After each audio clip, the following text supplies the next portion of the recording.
All right. Well, good afternoon, everybody. Is the top of the hour, so we're going to go ahead and get things kicked off. We'll talk about a few housekeeping items here early on while we allow a few other people to join. But thanks for tuning in to this month's edition of our special webinar with Charlie Bilello. So, Charlie, welcome again. Great to have you on, and looking forward to digging into some of your more recent insights and some charts to go along with those stories. Yeah, definitely. Great to be with you. All right. So a couple of quick things. One, if you do have some questions, please post them as we go through the webinar. You can use the question module within the Zoom webinar feature there. Post those. We'll do our best to answer those as we go if we can and can get to them in time. And if not, we'll try to answer as many as we can at the end of the session. So stick around. If we don't get to your question in the middle, we'll try to get to it at the end.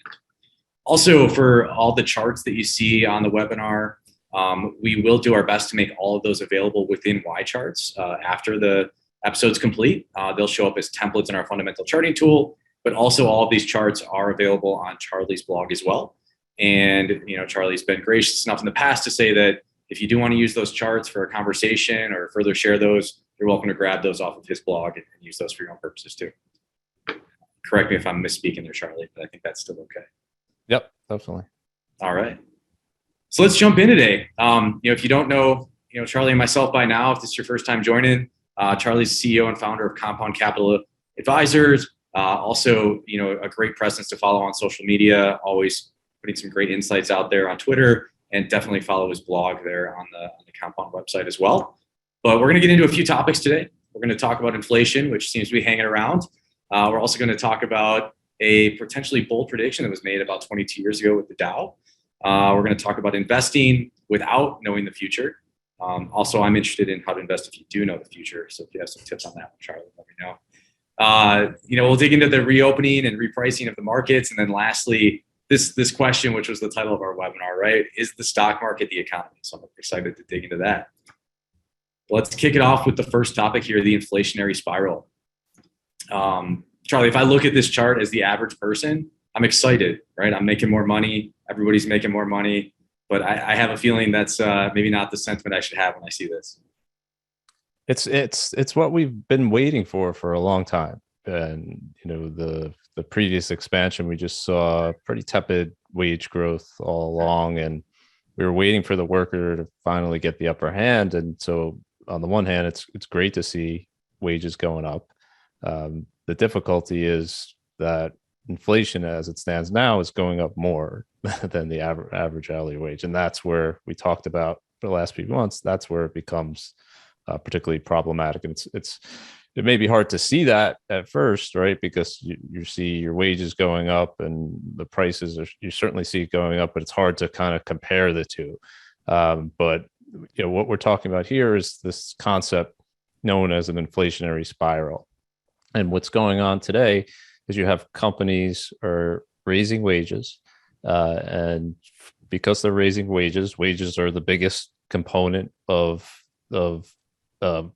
expense for almost all companies, right? Their profits really are dictated off of that, and so when their wages go up, they have one of two choices. They could either raise prices on the consumer, the end consumer, or they can take a hit to their margins. If we look at S&P 500 companies last quarter, they had record profit margins. So what does that tell us?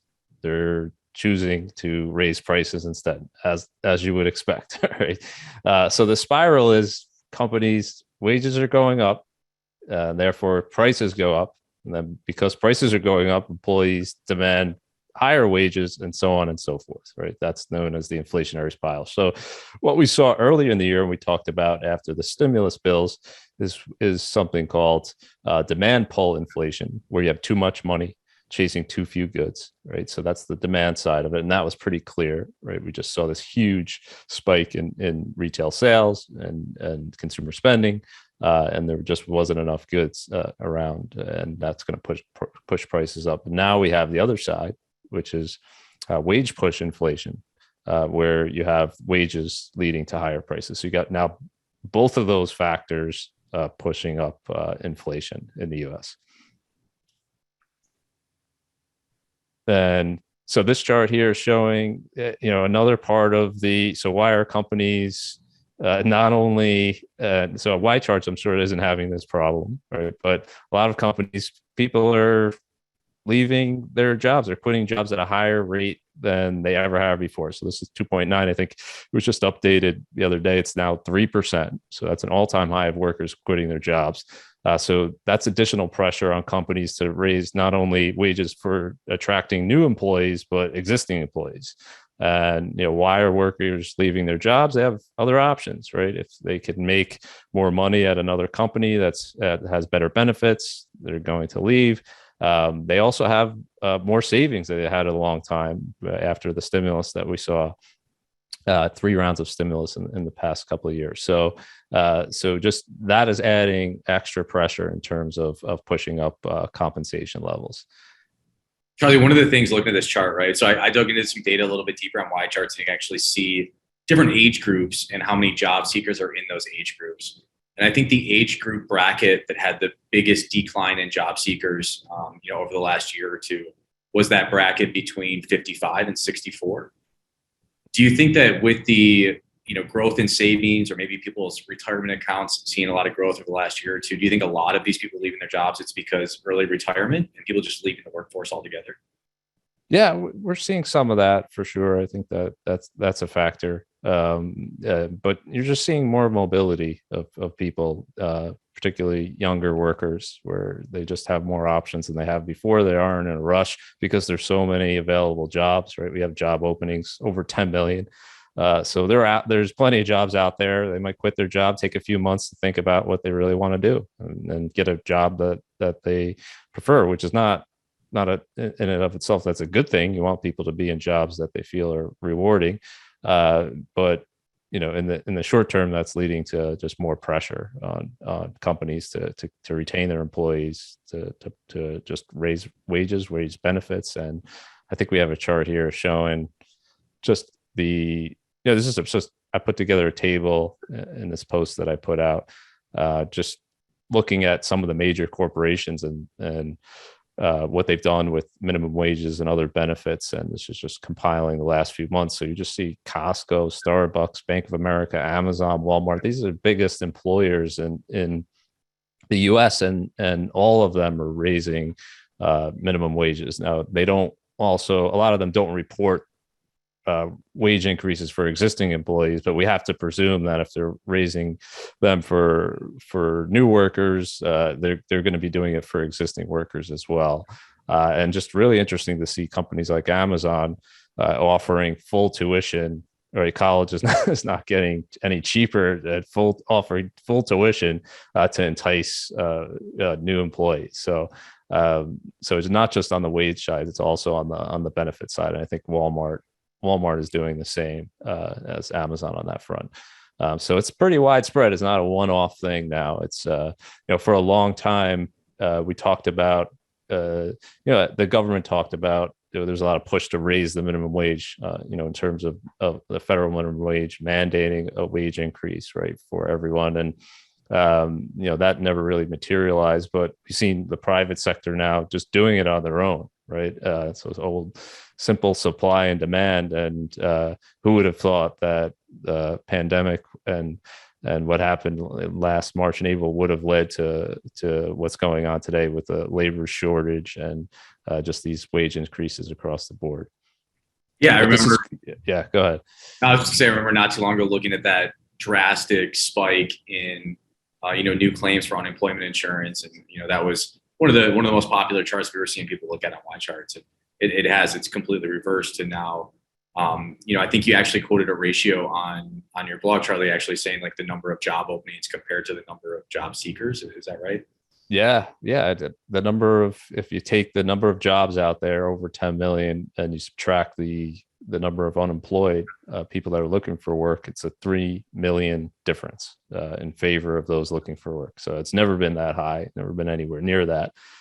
So that's supply and demand at its core level, right? You just have a shortage of workers, and the way you rectify that is what they're doing. You got to entice people with higher benefits, and that's what they're doing. And so that'll take time, and it's working through it. The unemployment rate's now down to to its lowest level since the start of the pandemic, 4.6%. So like we're getting there. Every month you're seeing it. After the extra unemployment benefits winded down a few months ago, we've definitely seen people returning to the workforce. So I think in a few more months we're not that far away from what you would call full employment in terms of like the availability that we're there now. Workers just got to come Sure. back, and I think they will. And when you look at the names on this chart, obviously these are massive companies, right? You mentioned these are some of the biggest employers in the country. Does this pressure, this competitiveness in the job market, do you think this has a bigger negative impact on the smaller businesses that can't necessarily afford to increase their wages and compete on the benefit side with some of these big players? Yeah, it's probably the case. If they can't pass on that cost, right? I guess it's all dependent on that. If their customers are willing to pay more, then So small businesses are doing the same thing. It's not any different. They're passing on that cost, or at least trying to.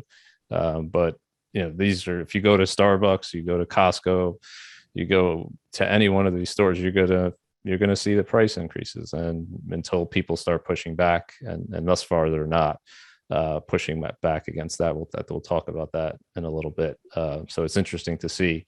Thus far, they're kind of starting to. They're talking about it, as we talked about last month.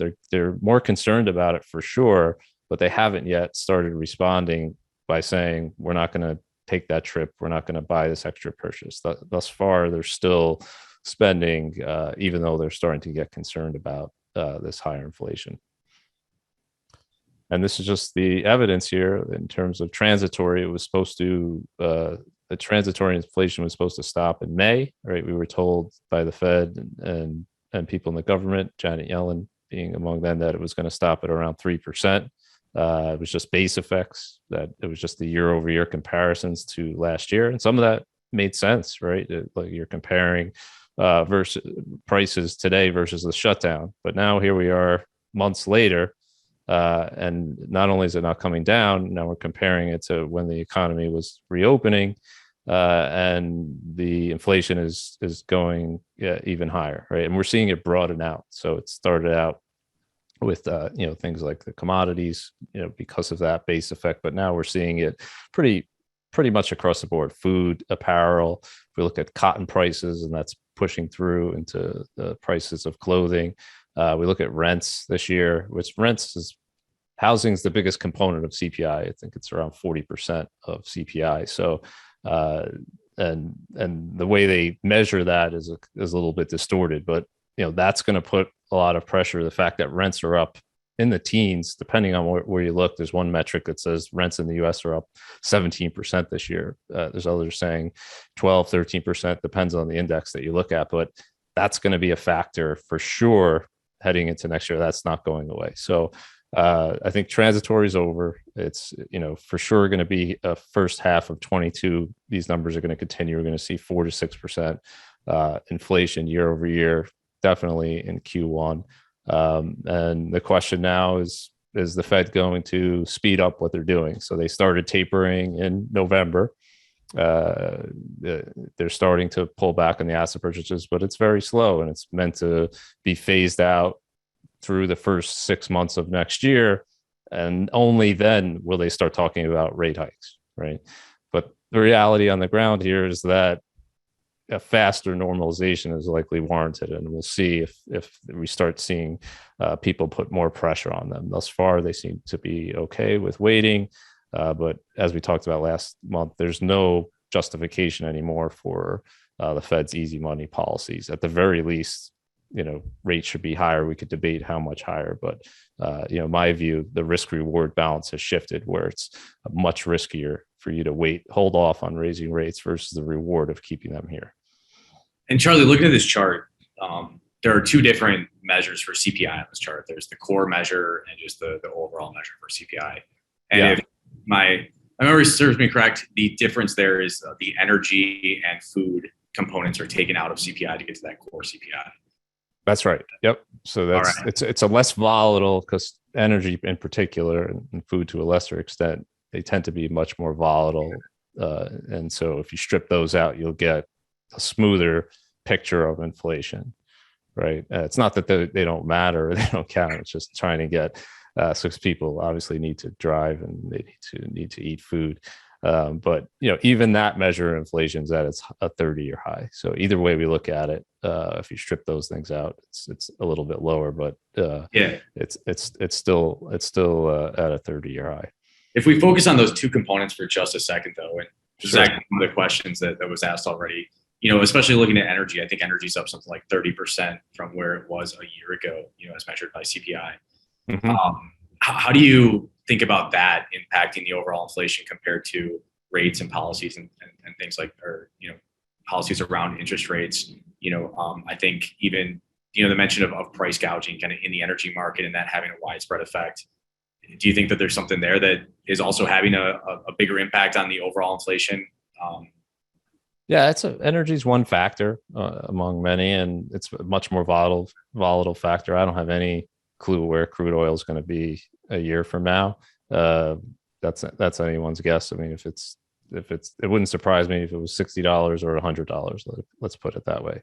But I guess the broader question is these things like wage gains, rents, other supply demand dynamics, the supply chain issues, regardless of what happens with crude oil, those things are not going away, right, for at least a few more months. And so I don't think we should be basing policy alone definitely on the price of crude oil. That's probably not a good idea, although energy prices are a big factor in consumer inflation expectations. People like to talk about the price of gas at the pump, and they're talking about it now, believe me, right? And so if we look at consumer expectations, they're the highest we've seen. So it's not irrelevant, and because that's important, because the consumer becomes desensitized because of having higher expectations. They become desensitized to higher prices, right? And the more they're willing to accept higher prices, the more that spiral will kind of continue. So it's not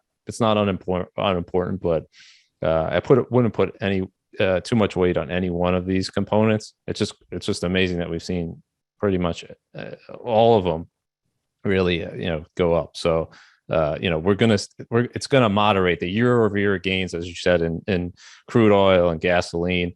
Like, that's not sustainable at those rates. Not likely. I mean, it could happen, but not likely. But these other things, like particularly rent, that year over year is going to go up, right, as we go on, because we've seen most of that increase happen this year. So that component is the biggest component that's going to contribute to it. So it's not easy, it's not complicated, but from a policy standpoint, I think we're coming to a head here where both the federal government, and there's going to be debate about this next. So they passed the infrastructure bill, right? There was some bipartisan support for that. The question here, if they pass another bill here, how big should it be, and should they take these things into consideration? Certainly, the demand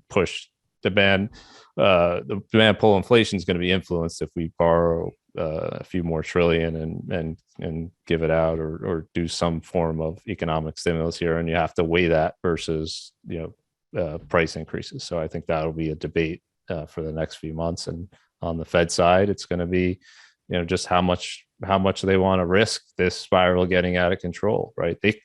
They can raise rates at any point, right? They don't have to stick to that path, but obviously the fear is they've kind of projected we're not going to do anything for months, and markets aren't going to be happy if the Fed doesn't about face on that. Yeah, Charlie, you mentioned the infrastructure bill. One of the questions that was asked too is, the president made some comments that the infrastructure bill could be a catalyst to lower inflation. Do you see that making any sense in the long, or I guess in the short run? Does that make sense? No, definitely not in the short run. Janet Yellen was really pushing that. She's gone from don't worry about inflation, before that stimulus bill early in the year. Don't worry about it. We need to borrow more and spend it. And then in the middle of the year, she was saying it's just transitory. It'll peak at around 3%. And now she's claiming we have to borrow and spend more money, essentially, to bring it down. So no, that doesn't make much sense. I mean, look, they're trying to make the case that if you invest in infrastructure, perhaps that will alleviate some of the supply chain issues. I guess that you could make that case perhaps, but in the near term, it's going to do nothing but add to it, to the extent that they're just borrowing the money and putting it out there somewhere, right? That's just an extra source of demand, right? We could say whether it's good or bad, we could debate that, right? But to say that that's not going to push added pressure on prices, I think is a hard it's a hard sell. I can understand why they're saying it, because there's more concern, but I don't think it makes much sense.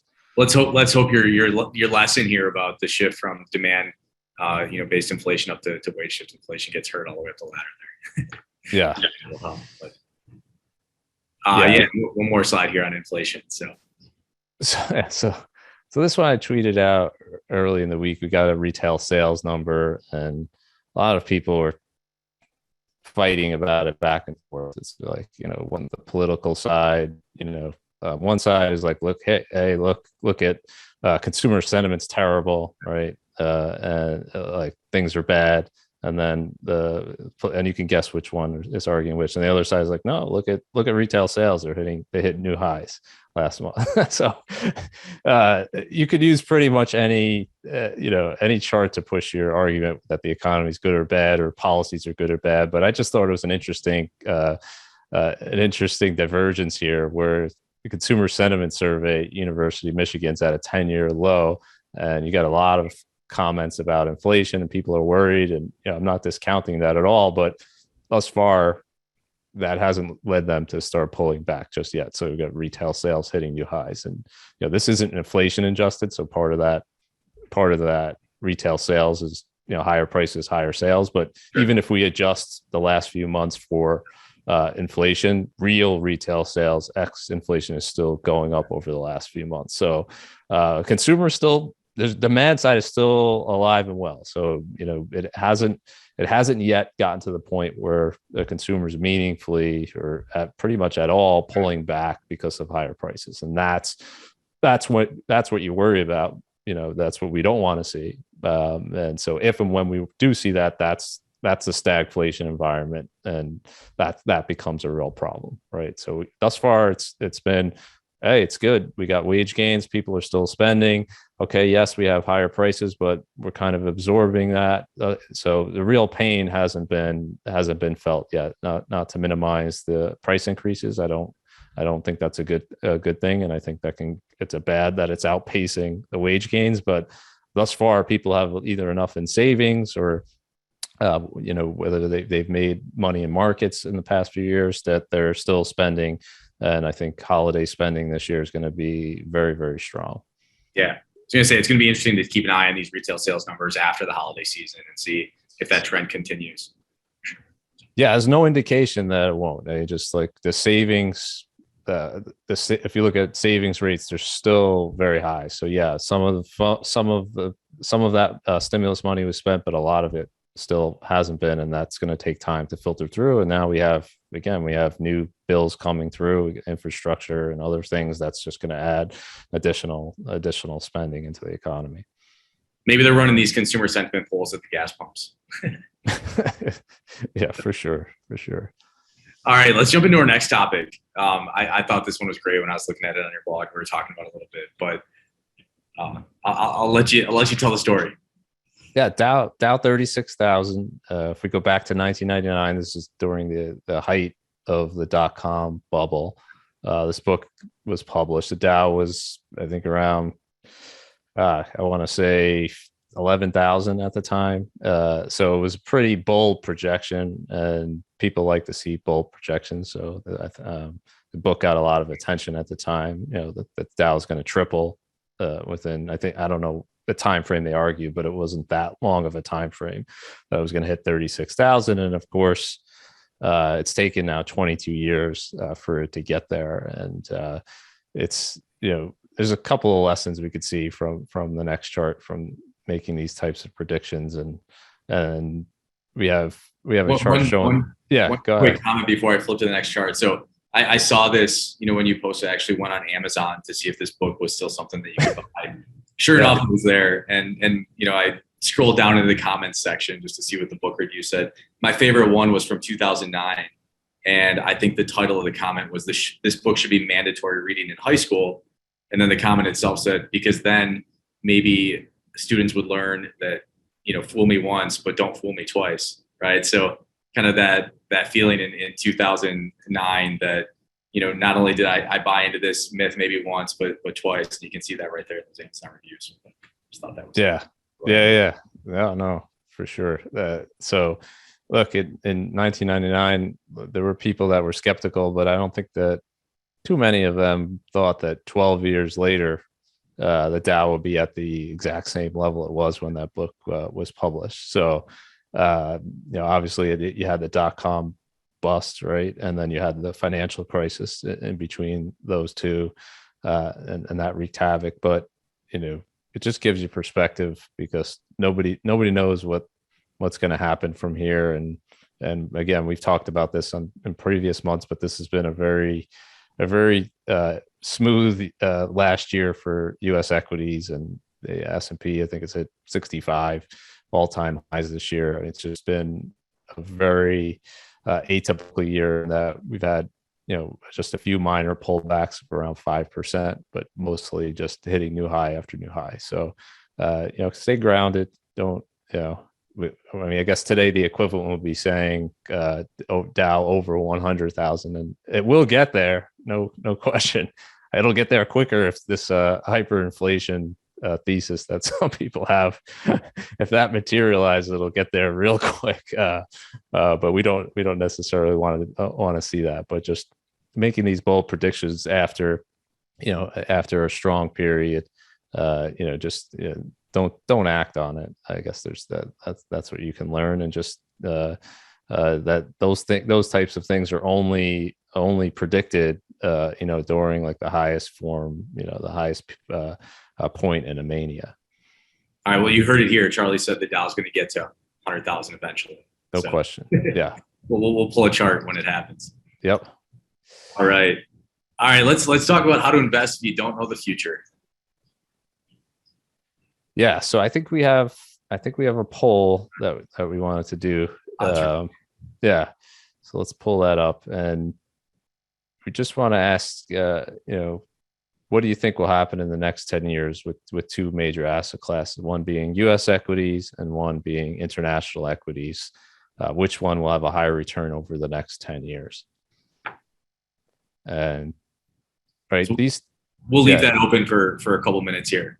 We could just talk briefly about the prediction business in general, and people love to hear predictions on things, right? And the more specific in terms of a specific date and a specific level, the better, right? Like, so where's the S&P going to be on X date is a favorite, right? That's always, always a good one that they'll ask every year. Or where's the 10-year yield going to be? Or where's crude oil going to be a month from now? Or things like that. Bitcoin, right?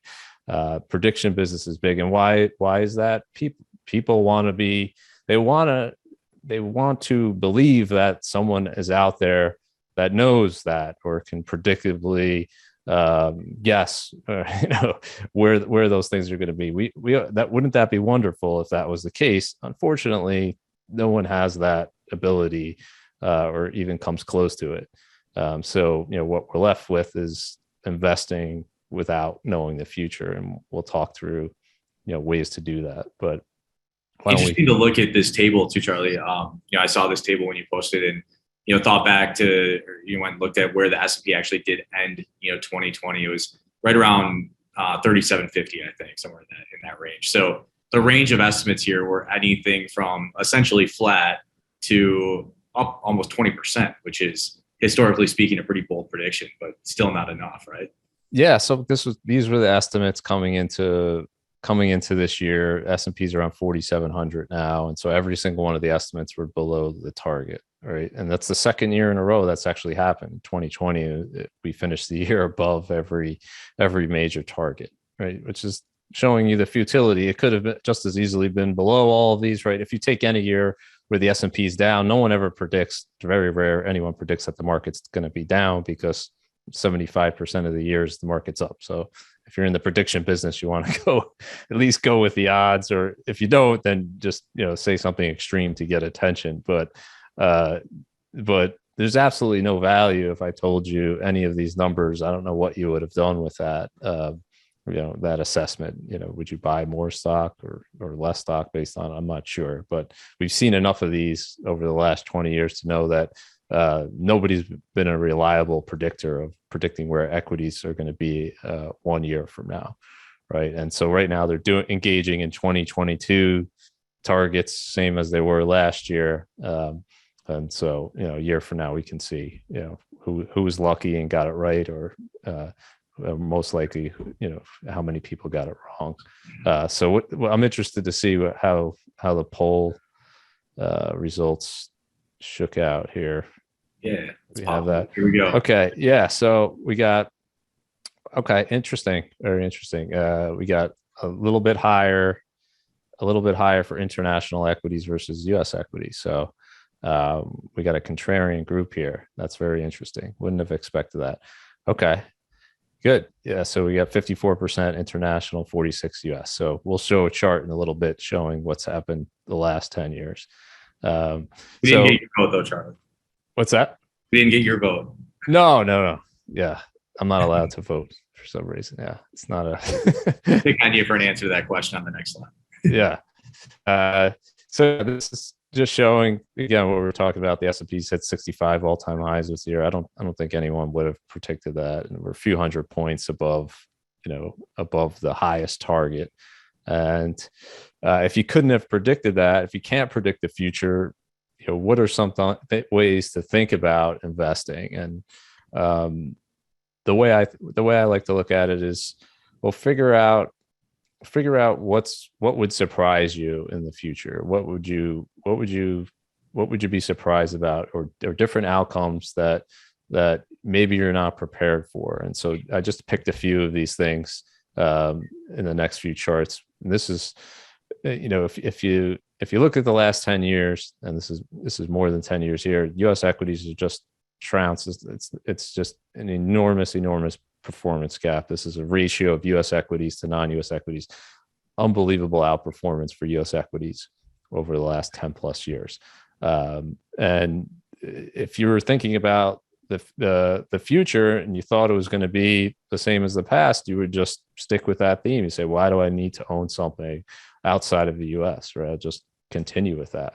Right. And in a similar vein, on the next chart here, we have growth and value, and growth stocks, unbelievable outperformance versus value stocks over the last 10 years. The only period where we saw something similar was in the 1990s during the dot-com bubble. And one last chart we have here is looking at inflation, right? Before this year, inflation was pretty much steady, right? Around 2%, went a little bit above, a little bit below. This is looking at core inflation. But this year, we have something meaningfully different, right? So if I'm investing on the basis that the recent past is going to be like the future is going to be like the recent past, I'm going to be investing in U.S. large cap stocks, growth stocks, and I'm not going to worry about inflation, right? Because that has been what's worked the last 10 years, right? And that might be the case, but if you're thinking about protecting against different scenarios, you have to say to yourself, well, what if U.S. equities underperform in the next 10 years? What if they do what they did from 2000 to 2010, which they were down, and international equities and emerging market equities were up, right? Are you protected? What if value stocks outperform growth like they did after the dot-com bubble? What if inflation is not transitory but persists for a few years? And even if it's not as high as it is this year, what if it's, what if core inflation is at 3% or 3.5% versus 2%, right? That's a meaningful change. How do you protect yourself? So the answer is simple. Just try to find a portfolio that protects you in different scenarios. If we knew the future, we wouldn't have to do that. We would just say, this is going to be the best performing asset class, put 100% of my money in that asset class, and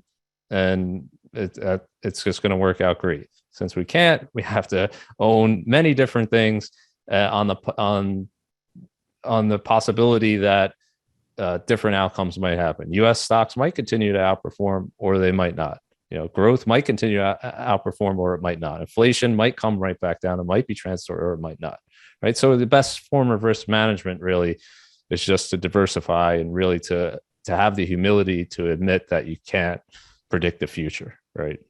And it's a humbling thought, but when you're in markets long enough, you'll realize that that's the case. Yeah, and when you talk about that, right? Obviously, having exposure to all these asset classes helps to diversify the portfolio. But do you still think about weighting, overweighting U.S. equities versus international equities based on that trend, or do you just stick to the same allocation model that you would use without that trend that you have knowledge of? Yeah, it depends on what type of an investor you are. If you're an index investor, then US are roughly 60% of the world's market cap. So you'll be about 60% US, 40% outside of the US. If you're more value oriented, you probably overweight international. If you're more growth oriented, you'll overweight US, right? And have a higher percentage of US versus that baseline. So certainly if you're a momentum investor or using that type of thing, you'll be in the US for now, but momentum shifts, then you'll switch to that. So it's time frame, it's style, it's really what you can stick to, right? You just want to have a philosophy that's consistent, right? But I think to be 100% US equities, the risk of that, we saw it from 2000 2010, that the risk is that becomes the area that's underperforming for a long period of time, and you don't have exposure to other areas. So that's the way I would look at it. All right. So fun topic here, the reopening and repricing of markets. We've seen some interesting things happen over the last couple of years in markets, and the pandemic has certainly contributed to that. But let's get into a few stories here. Yeah. So if we rewinded to last year and we're talking about trends and talking about what people were saying, there was a pretty much a wide perception that this was kind of a sea change in the way people were going to live, going to work.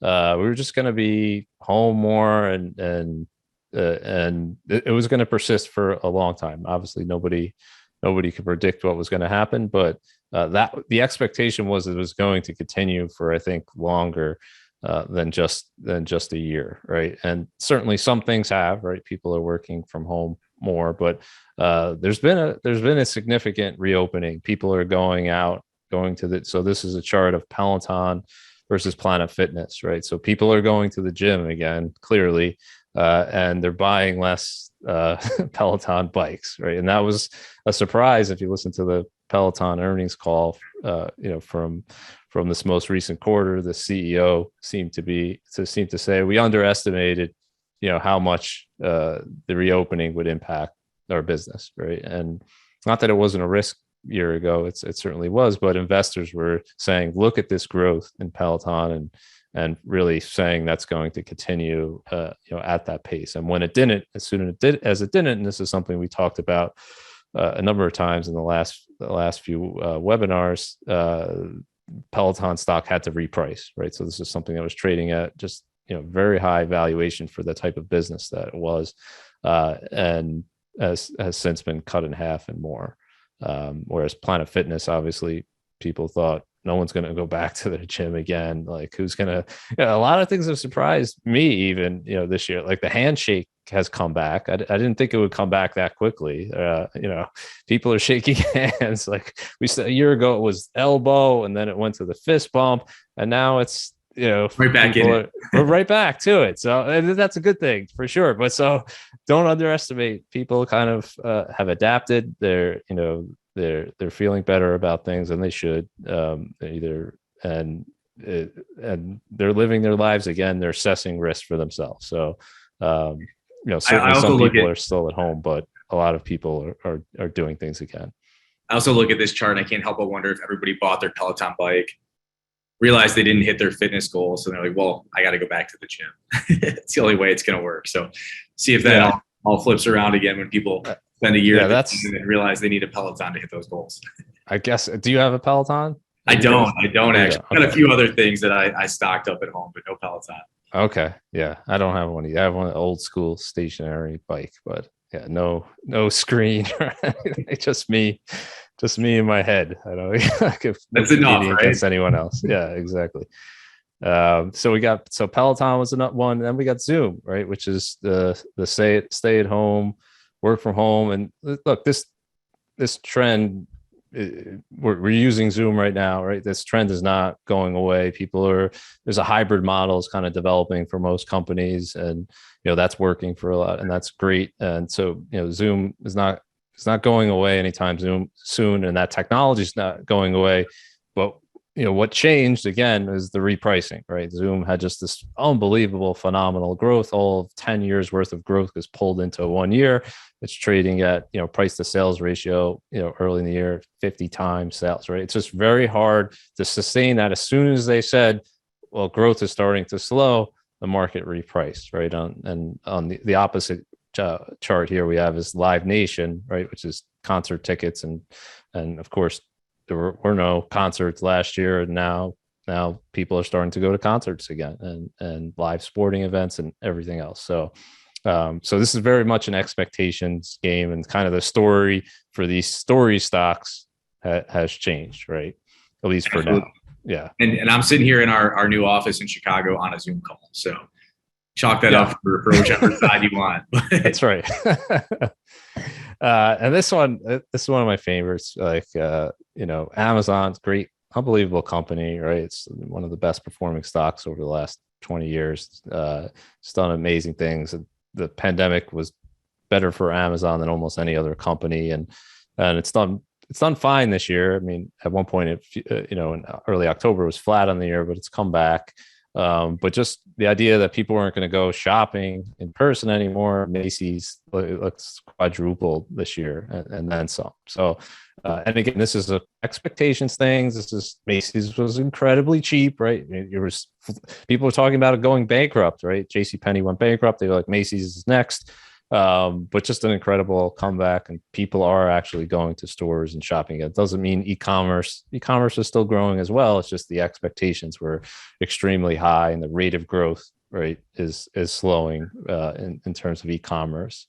And there was it was a huge depression and people going to stores, and now it's come back. So just when you think that something can't happen in the markets, tell you that that it can't, right? So just be careful about expecting the current environment to continue forever, because there's always a change. And when the expectations are very high in markets, we've seen it so many times, that everything has to be perfect for it to work out. And that brings us to our next chart. Speaking of today and expectations, we can't do a webinar without talking about Rivian. I don't know have you driven a Rivian? I wish. No, not yet. Yeah, I don't think you can. Right? They look like a great car. It's, from everything you read, it's a unbelievable technology, right? And I don't want to discount any of that, but over the last year, if we're including Q3, Rivian's got $0 in sales. It's not going to continue, but you compare that to GM and Ford, tens of billions of dollars in sales. How could you compare the two? And you'd say, well, let's just look at their market caps, and lo and behold, Rivian $150 billion market cap this week versus $90 billion for General Motors and $79 billion for Ford. Just an unbelievable thing. And so there's so much to this chart, right? When Tesla went public in 2010, I think it was a few $1 billion market cap, maybe 2 or 3 billion. And look, it had sales like back then, so it wasn't even like Rivian. They weren't high, but it had sales, and expectations were high, and so it wasn't cheap either. But this is something that really we haven't seen, $150 billion company before it's has any meaningful revenue. So you do with this what you want, but it's just another one of these examples that I don't think this happens in a vacuum. The people's appetite for risk is just extremely, extremely high, and they're pulling forward the future as if it already happened, right? You're talking about two companies that today are highly profitable and have tens of $billions in sales already today, and this is a company that may be on that path, but hasn't proved it yet, right? That they can execute, but the market's saying, well, that's all going to happen for sure right now. So it's just a fascinating thing to see. We've never seen at this scale, right? Right. You can't help but wonder too, like how many people are thinking they missed out on the Tesla play, a handful of years ago, and trying to not make that mistake twice, right? Yeah, no question. I mean, look, it's not just Rivian. We've seen it with Lucid is doing something similar, right? I think Lucid passed forward. I tweeted about it the other day. So it's just this we've seen it before. We've seen it with 3D printing, back years ago, right? Like we've seen like certain sectors just become extremely popular, and like this is the future, and not discounting any of that. Like there's a lot of smart people that obviously are involved here. But it's only a question of pricing and expectation. And like, yeah, maybe they can grow into it. If they can become the next Tesla, then they will grow into it. But they have to become the next Tesla. The market's already saying that they are, right. No small challenge. That's for sure. It's not going to, right. Don't envy the position. Well, as we saw with Peloton, or we've seen with Zillow, or a lot of these companies that have been cut in half, or Zoom, right? Issues will arise, right? It's not going to be pure smooth sailing. Something will happen. We don't know what yet, right? That will, put a hole in the thesis. And when that happens, investors should just be prepared.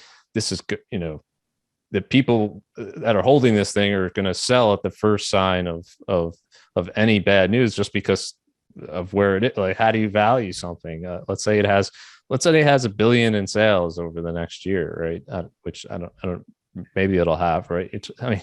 That's an extremely high valuation for an automobile company, right? So we'll see. It'll be interesting. We'll pick it up in a few months and see what happens with it. But it's just the expectations, unbelievable. So I keep saying that this year, but something else keeps happening that just shocks me.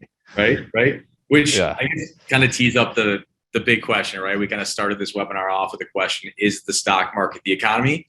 Spoiler, it's not. Based on what we're looking at here. So let's talk through this last topic.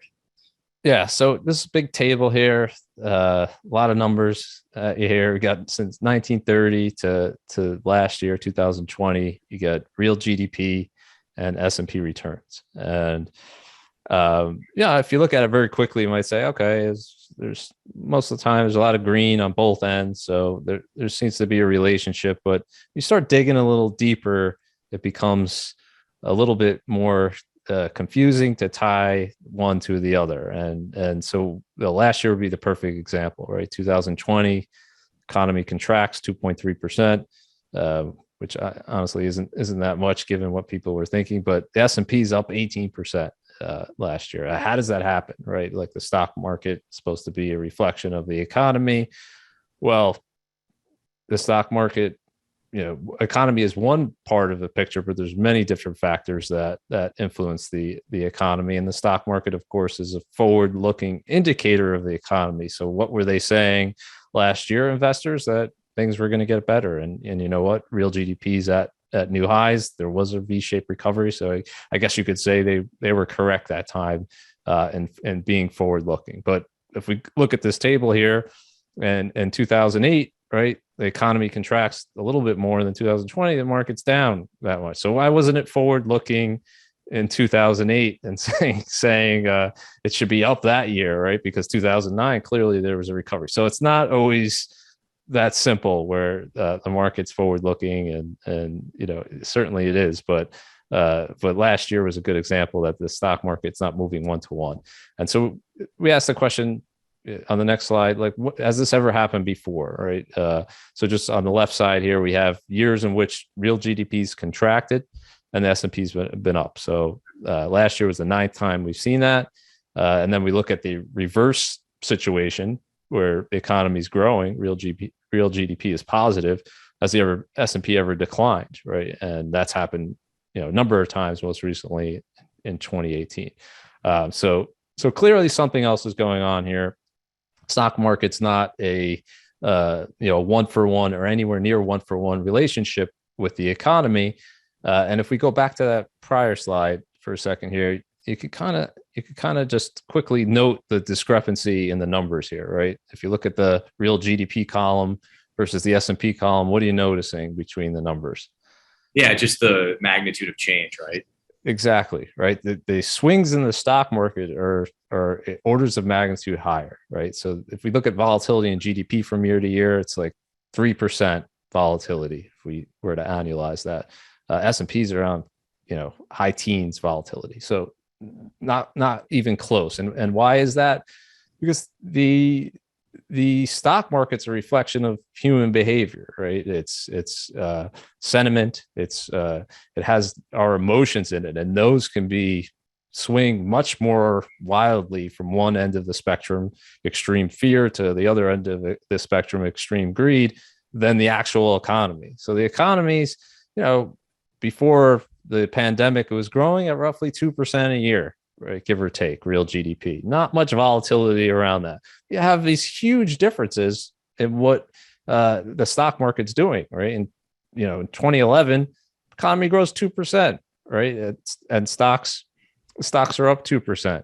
And then in 2013, the economy grows 3%. Stocks are up 30%. Like does any of that make sense if the stock market is purely a reflection of the economy? No. And so we know that it's not. We know that there's more going on, and it's really, what are investors today willing to pay for a future level of earnings? That is the stock market. Now, earnings aren't the same thing as economic growth, right? Economic growth influences earnings, but not exactly the same thing, right? You have differences there, but also investors are changing their perception of what they're willing to pay.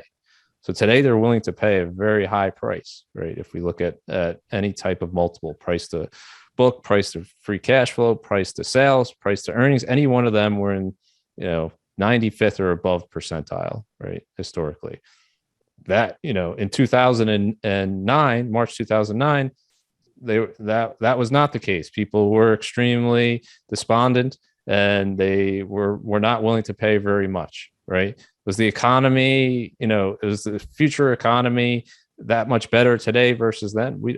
Probably not, but the sentiment completely has changed. So I think we have one more slide here just to visualize, or two more. Okay. So over the long run, this is just, chart of showing the S&P and real GDP. Over the long run, they move together and hopefully up, right? But the wiggles in the stock market are much more significant, as we saw, right, with the Dow 36,000. 12 years later, it's at the same level. What is the economy doing over those 12 years?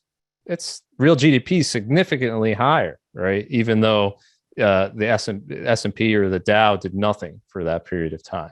So clearly they're not one for one. There's something else going on. And in the last chart here, we just put numbers to it, right? So we look at just a scatter plot of real GDP and S&P. And, if it was a uniform relationship, you would kind of see it. And there is a correlation. So you see it's somewhat upward sloping, the intercept, but it's not nearly as high as you would think. If you run a correlation, it's around 0.25. So the correlation, the R squared on that is around 0.06, which means that in any given year, in plain English, what real GDP has only a 6% influence on your ability to predict where the stock market is. So if I said, Caleb, next year, real GDP is going to be 4%, you would have a very difficult time telling me where the S&P is going to be, right? Now it's going to be 100,000. Yeah, right. Could very well be. Yeah. Well, what we learned here is that if you're going to predict, you got to make a very wide prediction, basis, right? So like if you want to be anywhere confident in where the S&P or the Dow is going to be, given these year-to-year fluctuations, you should be predicting 30% up to 30% down, and yeah, then most likely you're going to be in that range. But the idea that the stock market is the economy, I think is being has been dispelled here with the U.S. And if we take like an example like Venezuela or Argentina, we take a hyperinflationary, it becomes even more extreme, because the economies in those countries are in depressions or in recessions. Things are not good. But if you look at the Argentinian stock market, it's hitting highs, right? And so there's a currency aspect to that too. And we've talked about stocks as being a pretty good hedge against inflation. And so when your currency goes down and there's hyperinflation, stocks actually tend to keep up with that, at least, right? That hyperinflation. So that's another thing to say, like, it's not, and I'm not saying we have that in the US. Thankfully, we don't. We don't want that for sure. But just looking at the stock market in a country and saying that means that the people are doing well and the economy is good, you have to dig a little bit deeper. It's not always the case, right? So it is interesting though, Charlie, because yeah, it does feel like sentiment and overall, the emotion behind when people are talking about the economy is so driven by the day-to-day swings in the stock market. Do you agree with that, or is that just if you're focused in some of the consuming the same media and same topics that we look at on a day-to-day basis? Well, the economy doesn't change very much, right, from the day-to-day basis. So we use the stock market as a barometer of that, as to say, like, it's doing well or it's not doing well, right? But I can understand why you would do that, but it's probably not a good idea if you study history. That's not to say that, look, if there's a depression, most likely the stock market will start going down, and that will be reflective of that. But there's many times where the stock market goes down and there's no economic weakness at all. So it's not telling you anything about the economy. So we saw that in 2011, saw that in 2018. Both years, market went down 20%. Had 20% declines. The economy did not have a recession, right? We saw that, 1998, 1987, right? There was a crash. People were talking at the time, like, does this mean that that there's a recession or something bad coming? Certainly, people will always say that, right, when it's happening, but it doesn't always have to be the case. So I think it's just a lack of, understanding that the stock market's moving on things on sentiment swings that have absolutely nothing to do with the real economy most of the time. Not always, but most of the time it's way beyond that. And then, looking at things like a monthly unemployment report or things like that, and predicting what, the other way too, that you can take that data and then predict how the stock market's going to do. Very, very difficult to play that game. It's not, a lot of these indicators are coincident with the economy. They're not leading, and they're certainly not leading the stock market. So to suggest that because the unemployment rate is low or these other, job growth is good, that's going to mean a good stock market, actually more often than not seen the opposite case. More often there's an inverse relationship between how the economy is doing today and future returns, right? Because when the economy is doing bad, multiples tend to compress, right? And then eventually the economy gets better and future stock market returns are higher. So I did two big studies on this, one on the unemployment rate, the other on consumer confidence, and both showed a very high negative inverse relationship where the highest unemployment rates had the best future stock market returns. The lowest unemployment rates had the worst future stock market returns on average, right? So which really, as you think about it, it kind of goes back to the old Buffett mentality, right? Buy when other people are fearful, and be fearful when other people are greedy. So. Yeah, and this year you would throw that all out and just say buy when other people are greedy, be greedier. That's right. Or buy something, buy an asset that you never heard of and don't know what it does. And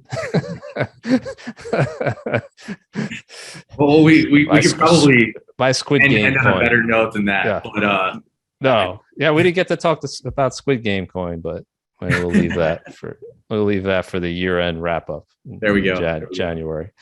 Good. All right. Well, there were a couple other questions that I'll just touch on quickly. I know we're right at the end of the hour here, so maybe just sum up. But the other questions that came up were mostly about just accessing those charts. So some of those tables that you have there, Charlie, I think those are going to be a little bit more difficult to get through YCharts, but those are available on your blog, right? Yeah. So all the subjects we talked about, I've written about, and you can just look at these are all recent blog posts, so you can find those tables in there or on Twitter. Yeah, for sure. And then if you do, if you are a client at YCharts, reach out to your customer success manager. Most of the time we do have the data and we can help you put those tables together if you want them to look a little bit different too. But Charlie, thanks again for joining us. Enjoyed our conversation, as always. I do think that there's a small announcement, right? I think we're doing things a little bit differently next month. I think with the holiday season, we might skip next month's webinar and instead get a bit of a written summary from you. Is that accurate?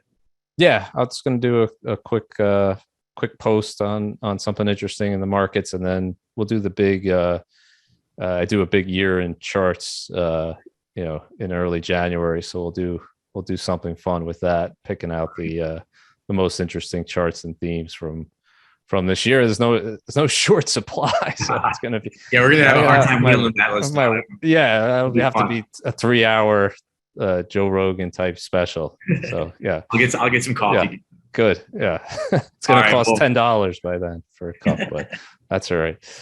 Nice. All right, Charlie. Well, thanks again. Appreciate it. Thank you, guys. Thanks, everyone. Have a great holiday, and we will catch you for the next episode in the new year.